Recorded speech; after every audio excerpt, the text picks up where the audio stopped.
Allen Iverson, the media versus the culture shift. Allen Iverson didn't just play basketball, he rewrote how the game felt.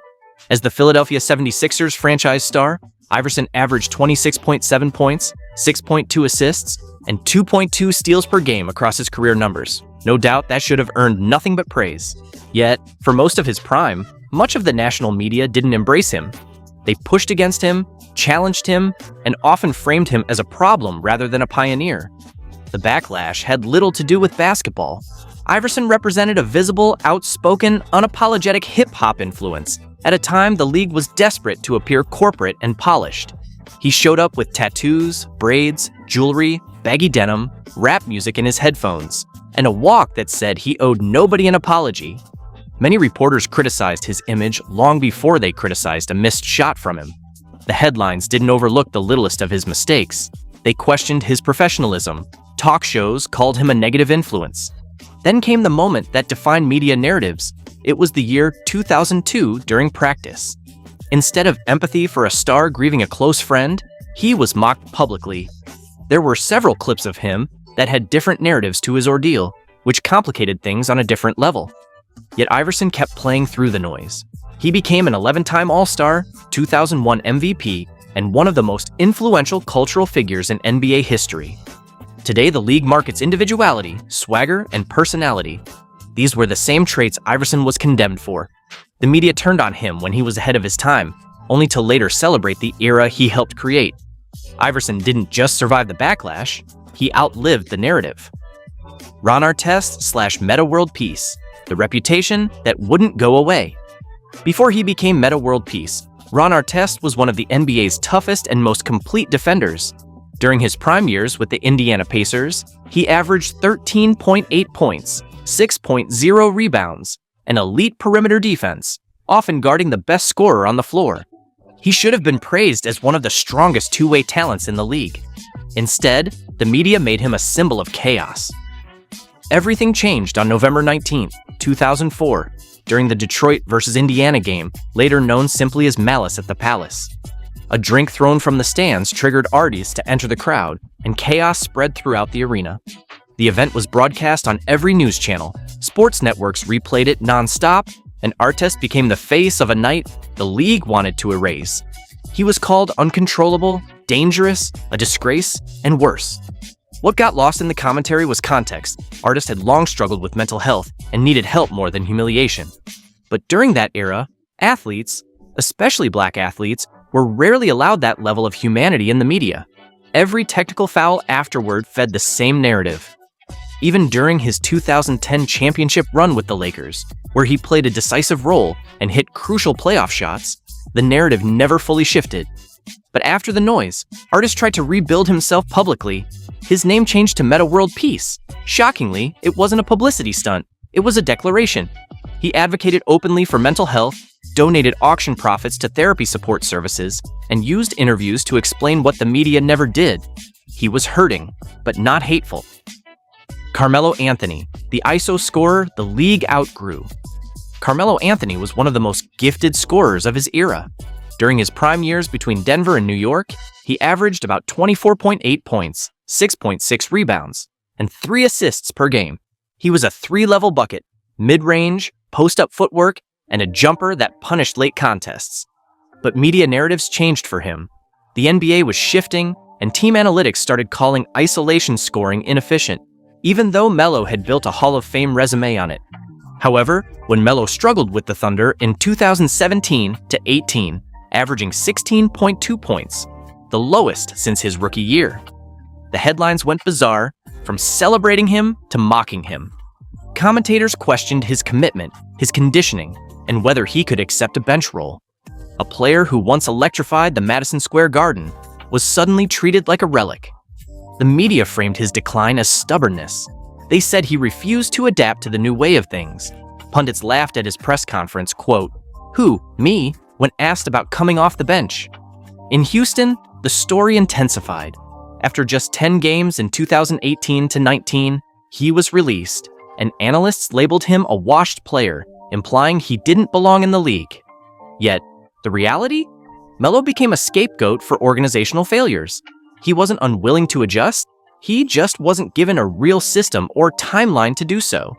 And when Portland finally signed him in 2019, he proved it, averaging 15.4 points, shooting 38.5% from deep, and earning the NBA's respect back.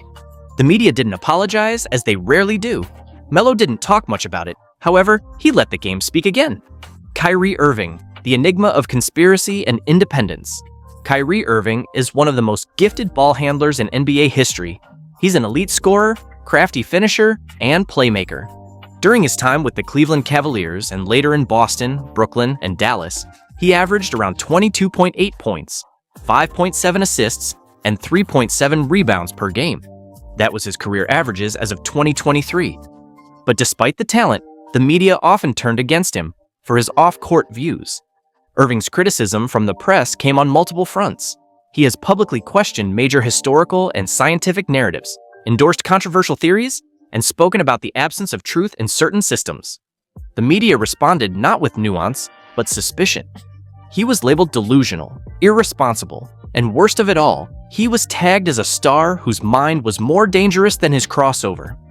During the COVID-19 pandemic, Kyrie refused a vaccine, which caused a rift with his team, the media, and many fans. Journalists painted him as reckless, ignoring the complexity of his decision process, his history, and his right to personal autonomy. His social media rants, combined with cryptic interviews, added fuel to the criticism. However, Kyrie has maintained his stand on certain matters. He sees himself not just as a basketball player, but as a thinker challenging the status quo. That independent streak, once celebrated when he made clutch shots, is now often treated as a liability by the media.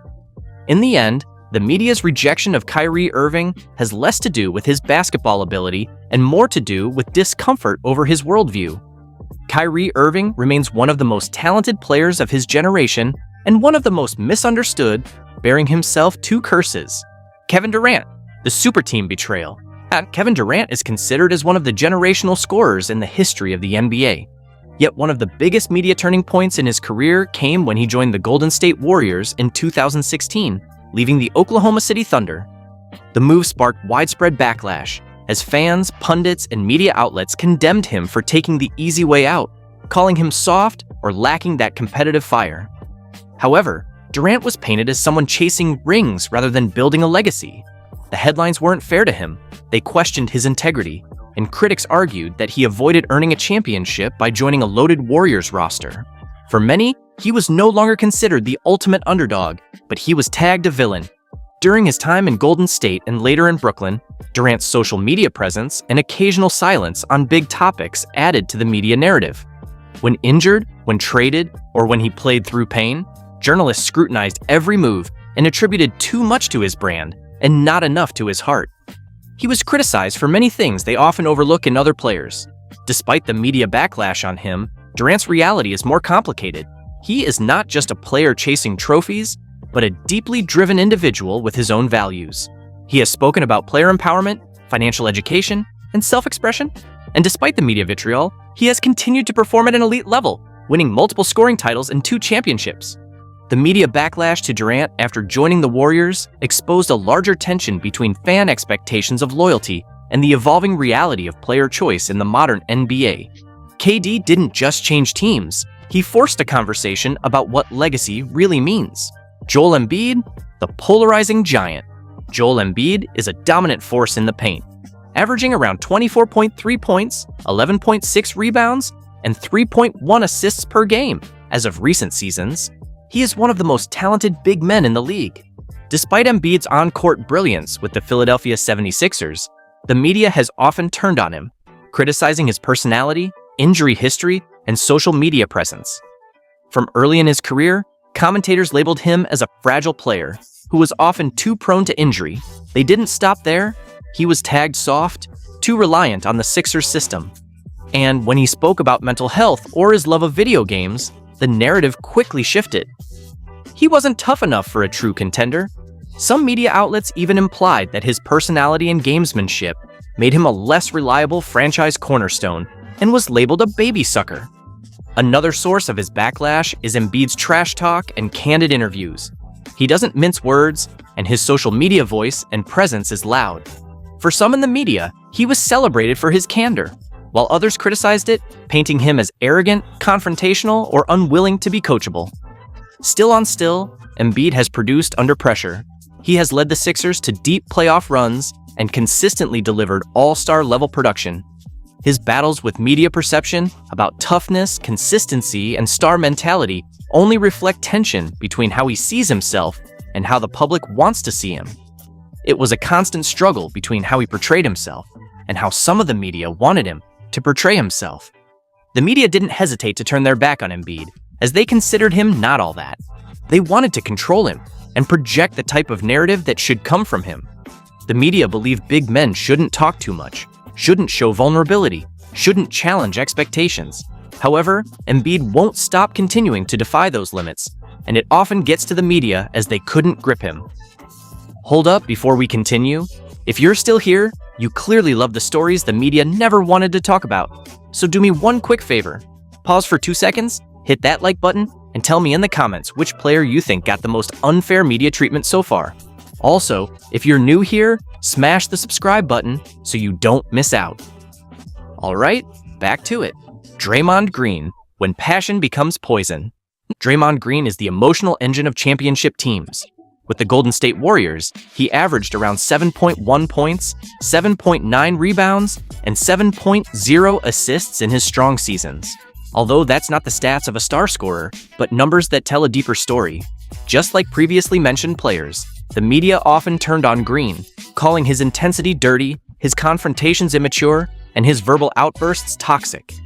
Green's career is marked by fiery moments, technical fouls, ejections, and even suspensions.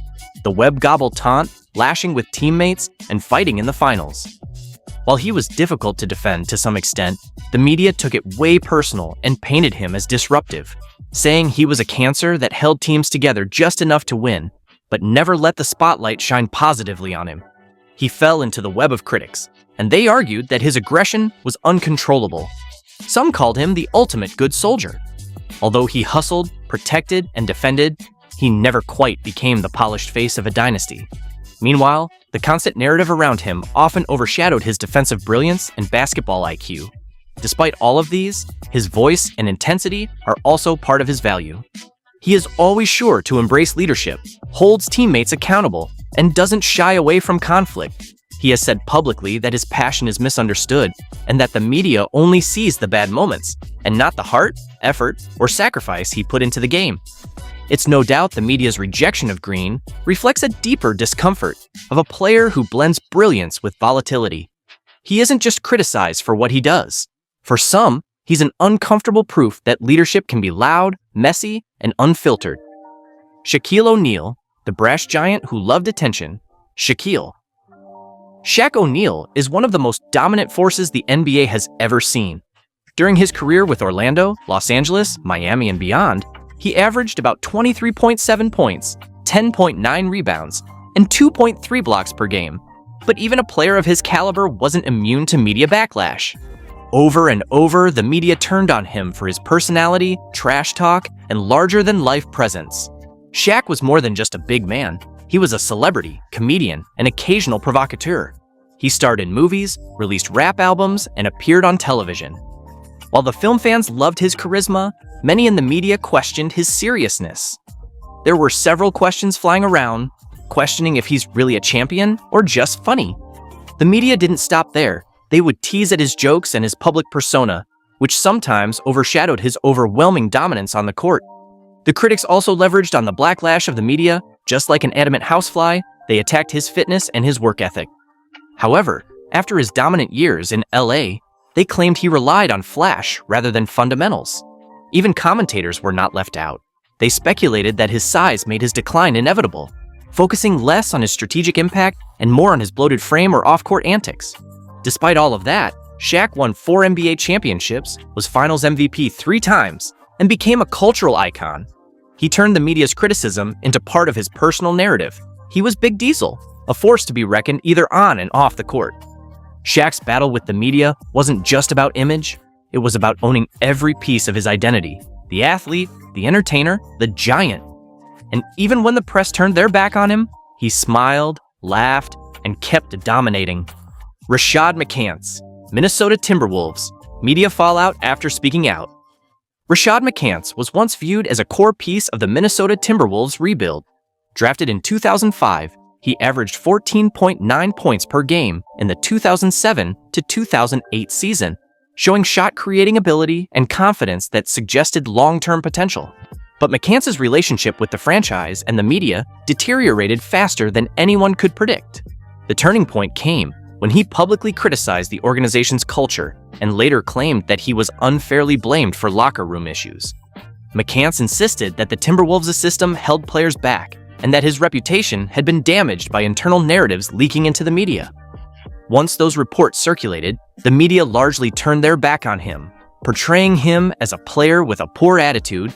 Those words were his new reputation, and they followed him across the league. After leaving Minnesota, McCants struggled to secure another stable NBA role.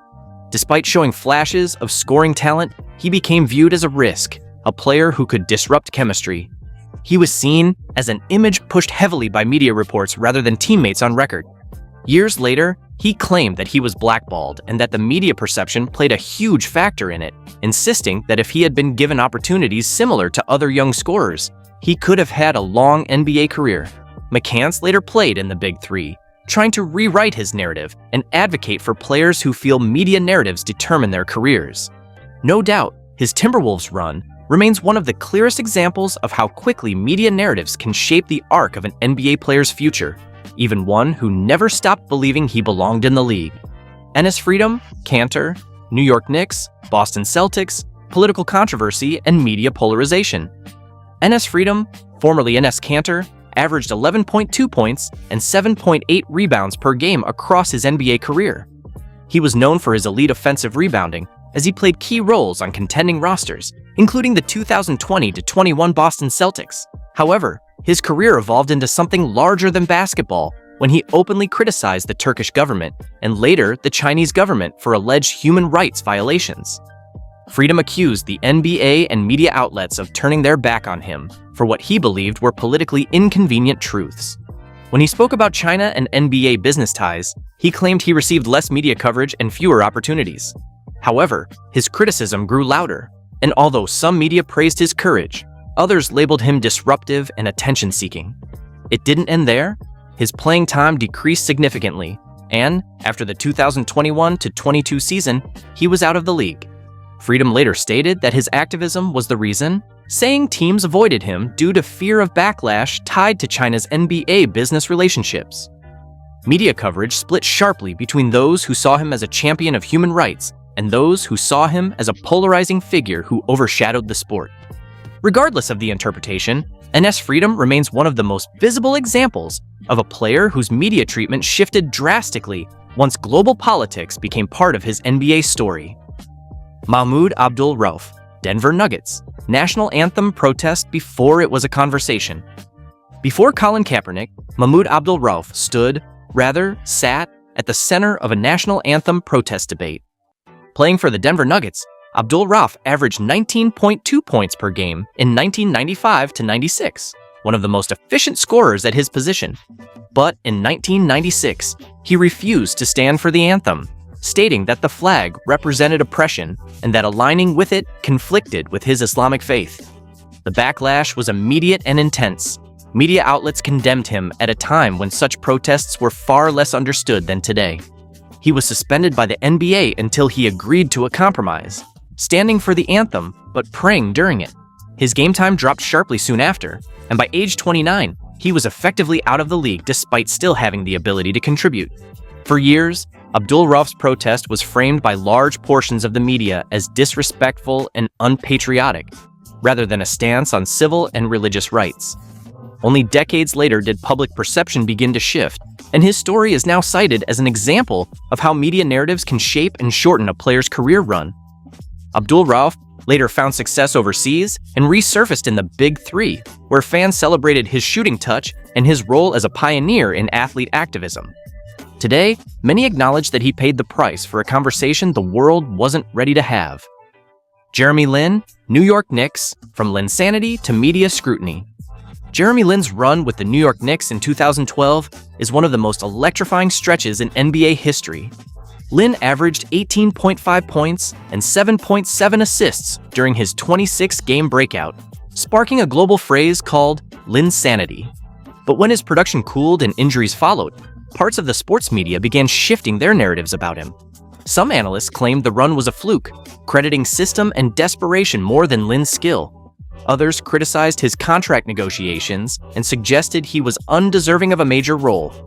However, when he went to Houston, many outlets framed it as a failure before he even stepped on the court, and despite meaningful contributions, including being part of the 2019 Raptors championship run, the media conversation often treated him as a novelty rather than a long-term starting caliber guard.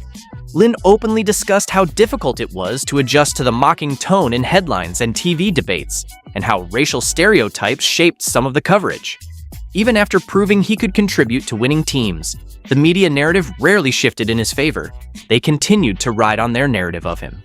Eventually, he played overseas, becoming the first Asian American to win an NBA title and an international basketball icon. Lin's media backlash swing from celebration to dismissal remains one of the most distinct narrative reversals in modern NBA history. Ben Simmons, Philadelphia 76ers, media turn after playoff collapse. Ben Simmons, a three-time All-Star, averaged 15.9 points, 8.1 rebounds, and 7.7 assists across his first 4 NBA seasons. Known as an elite defender and playmaker, he was once viewed as the future of the Philadelphia 76ers. But after the 2021 playoffs, everything changed. Simmons passed out of an open dunk in Game 7 against Atlanta, triggering massive media backlash. Sports networks replayed the moment repeatedly, framing it as evidence that he lacked confidence and shooting ability. Analysts called him unreliable, and the situation intensified when he requested a trade and chose not to play while citing mental health struggles. Some media voices supported him, but the other half simply mocked him, suggesting he was faking or avoiding accountability. Coverage shifted from his on-court impact to discussions about work ethic and character. Even after a trade to Brooklyn, media narratives followed him, questioning why he was not playing or why his numbers had declined. While Simmons' shooting limitations were real, the tone escalated beyond critique into ridicule. Years later, the story remains a flashpoint for how the media treats athlete mental health and player-team conflict. Once viewed as a franchise cornerstone, he became one of the most scrutinized athletes in the NBA almost overnight. Gilbert Arenas, the locker room incident and media fallout. Gilbert Arenas was once one of the most electrifying scorers in the NBA. Three-time All-Star, leader of the Washington Wizards, and a player who averaged 29.3 points per game in the 2005 to 2006 season, Arenas was a walking bucket and one of the most charismatic personalities in the league. But by the end of 2009, the media turned its back on him in a way few stars had experienced. The infamous locker room incident where Arenas and teammate Javaris Crittenton reportedly drew firearms during a dispute changed everything. Even though Arenas said publicly it was a prank gone wrong, the media coverage grew brutal and relentless. Headlines shifted from Agent Zero the Superstar to negative portrayals that dominated national sports news cycles. Arenas was suspended for the remainder of the 2009-10 season. His once massive fan support collapsed, and companies backed away from their endorsement deals. Pundits questioned his maturity, accountability, even his place in the league. The media narrative swallowed his legacy overnight. However, before the scandal, Arenas was one of the first NBA players to fully embrace blogging and internet culture, connecting with fans directly. After the incident, those same outlets that once celebrated his personality turned him into a cautionary tale. Arenas never returned to his all-star form. His gaming minutes and usage declined, and by age 30, he was out of the NBA. Not because he could no longer hoop, his scoring instincts remained elite, but because the media backlash damaged his reputation beyond repair. Arenas later admitted, "I became a headline, not a player." The moment that ended his career was not on the court, but in the court of public perception. Dwight Howard, from Superman to scapegoat. Dwight Howard was once the most dominant big man in basketball, an 8-time All-Star, 3-time Defensive Player of the Year, and the anchor of the Orlando Magic. He averaged 22.9 points and 14.1 rebounds per game in 2010 to 2011. Fans loved him. Even the media wasn't left out. The NBA marketed him as the future face of the league. But everything changed during the highly publicized Dwightmare situation, his trade request from Orlando. Press conferences, leaked locker room conversations, back-and-forth rumors, and an awkward relationship with coach Stan Van Gundy turned the media narrative toxic. The headlines were not friendly towards him. At this point, all he did was not about his dominance and more about the drama that surrounded him. He finally joined the Los Angeles Lakers in 2012, a move expected to create a super team alongside Kobe Bryant. Instead, injuries, stylistic clashes, and tension behind the scenes led to an immediate shift in media tone. Dwight went from being the beloved Superman to someone analysts labeled soft, unserious, and unfocused. After his lone season in LA, coverage grew harsher. Houston, Atlanta, Charlotte, every stop came with a new wave of criticism. Despite still posting productive seasons, including 17.5 points and 12.7 rebounds in 2014-15, the media rarely focused on his numbers. They were only concerned about their narratives that he wasn't the same, wasn't committed, wasn't respected in locker rooms. And in 2020, he contributed to the Lakers' championship, thereby reinventing himself as an elite role player.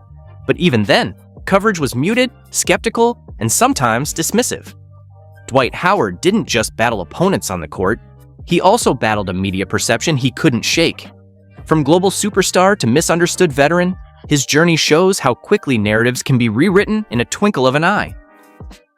Stephon Marbury, the New York Spiral. Stephon Marbury was once a franchise cornerstone, a two-time All-Star, and a point guard gifted enough to average 23.9 points and 7.6 assists per game in 2000 to 2001. But when he was traded to the New York Knicks in 2004, the pressure and media spotlight grew heavier than at any point in his career. New York tabloids turned his personal and professional struggles into daily headlines. Criticism of his leadership, clashes with coaches like Larry Brown and later Isaiah Thomas, and disappointing team performance made Marbury a constant target. When the Knicks struggled, it wasn't the organization that bore the brunt, it was Marbury.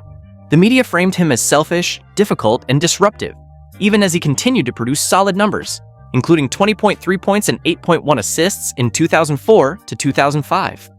His emotional public appearances, including his televised 2007 interview where he cried discussing family and purpose, only intensified the coverage. By 2008, the Knicks benched him, and the media narrative became humiliatingly aggressive, mocking rather than reporting. Marbury left the NBA completely, becoming an example of a player pushed out before his talent was gone. However, something remarkable happened. Marbury rebuilt his career and legacy in China, becoming a CBA champion, statue recipient, and cultural icon. Yet American media coverage rarely acknowledged that redemption. Stephon Marbury's story is not just about losing favor, it's about how the media can trap an athlete in a narrative long after the truth changes. J.R. Smith, the reputation that followed him. J.R. Smith has always been a gifted scorer, an NBA Sixth Man of the Year, and a crucial role player on the 2016 Cleveland Cavaliers championship team. During 2012 to 2013 with the Knicks, he averaged 18.1 points per game, one of the best bench scoring seasons in the league. However, his relationship with the media was rocky from early in his career. From his time in Denver, reporters labeled him inconsistent, unfocused, overly emotional, and sometimes reckless. Fines for on-court behavior, suspensions, and multiple league discipline situations fueled an image that followed him, regardless of performance. When he arrived in Cleveland, playing next to LeBron James, which should have been an image reset. Instead, the 2018 NBA Finals Game 1 moment, where JR dribbled out the final seconds despite a tied score, became one of the most replayed NBA blunders in broadcast history. The media coverage was brutal. There were memes, segments, and ridicule that overshadowed the rest of his career. What the media rarely highlighted was his defense, his shooting, and his adaptability, which was the key reasons he remained a trusted playoff contributor under LeBron. Despite winning 2 championships and carving out a respected career, many media narratives still present Smith as a punchline, not a player who grew into a reliable veteran presence. J.R. Smith has said it himself. People remember the mistakes more than the work. Latrell Sprewell, the choking incident that wouldn't go away. Latrell Sprewell was a 4-time All-Star and one of the fiercest perimeter defenders of the 1990s. He averaged 24.2 points per game in 1996-97 with Golden State and later helped the 1999 New York Knicks reach the NBA Finals. But despite an impressive career, one moment altered his media legacy permanently. On December 1st, 1997, during a Warriors practice, Sprewell confronted coach P.J. Carlesimo and choked him in the heat of the matter. The NBA reacted by suspending him for 68 games. At the time, it was one of the harshest suspensions in league history. From that point on, media coverage rarely focused on his production, leadership, or impact. He became a symbol, a headline, a cautionary tale, an incident first, a player second. Even when he thrived in New York and was embraced by fans at Madison Square Garden, the national narrative remained shaped by that practice altercation, and it was a dent that didn't leave him. His later contract dispute with Minnesota, including the infamous line, "I've got a family to feed," added another layer of media criticism. Sprewell eventually faded out of the league faster than his talent should have allowed. The coverage never let him evolve past one mistake, no matter what he did afterward. Derrick Rose, from young MVP to injury punchline. Derrick Rose wasn't just a star, he was a miracle. In 2010-11, Rose averaged 25.0 points, 7.7 assists, and 4.1 rebounds, becoming the youngest MVP in NBA history at just 22 years old. Chicago believed again, the league believed again, and the story seemed inevitable, a dynasty in red and black, resurrected from the Jordan era. Then the injuries hit. A torn ACL in 2012, meniscus surgery in 2013, more setbacks in 2014, and suddenly, the media tone changed. Instead of celebrating recovery, talk shows and headlines turned him into a punchline to entertain for the day.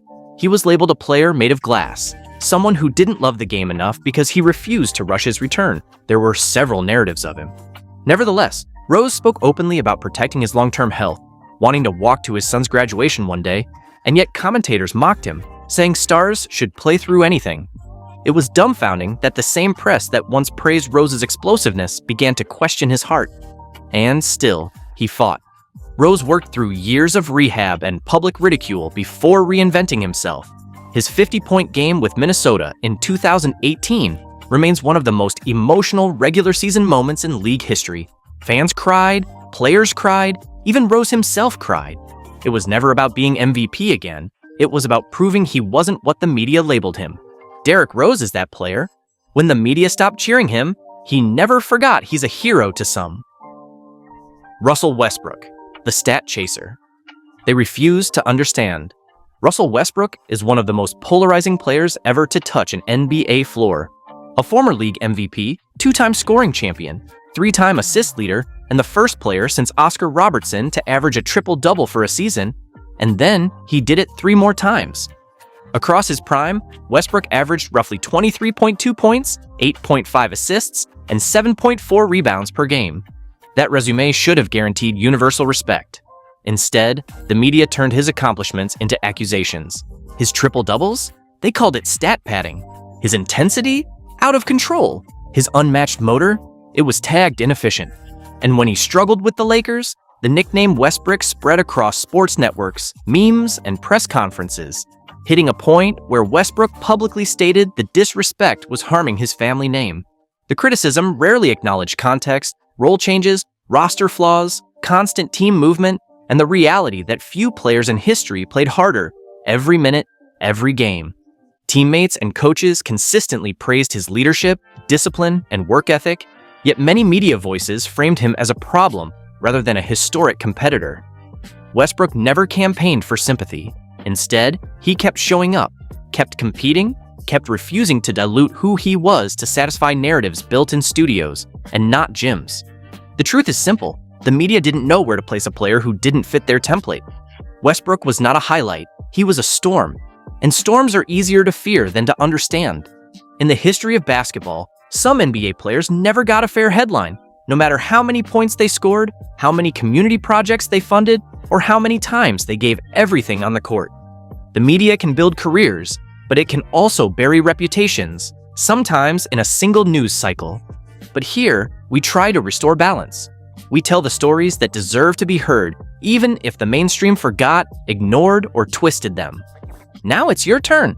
Which player do you believe the media treated the worst? Let me know in the comment section below. Before you go, if you haven't subscribed, smash the button here and share this video with someone who still argues strictly off headlines.